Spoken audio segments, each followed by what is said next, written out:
Oh, ni Mama Mutapa era? All right. Muri kupi? King Mutapa. Kuno kubuyera. All right. Kwakamira sei kubuyera? Akubuyera kwakanaka. Zvakanyanya. Kuti mauya nasi kumhemberero. Ndauya kumhemberero inauguration, ndauya kuzoinaugurata mwana wangu Mnangagwa. Mwana wangu ndishupa murango. Ndosaka vanhu vaiona pese paitaura nezvaMutapa. Anozviziva kuti tiri kuiswa rozvi tisuve nenyika. Saka tamuinaugurata semwana wedu watakabva naye musango, watakadzidzisa kuti apinde musango. Saka naizvozvo tinaye tamuinaugurata. Tinoda kufara zvisingaitire kuti tinobva achiremekedza munhu anonzi munhu Mutapa.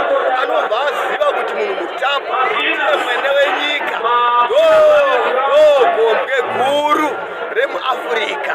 Ndosaka mandiona ndiri pano ndafara. Zvose zvakaitika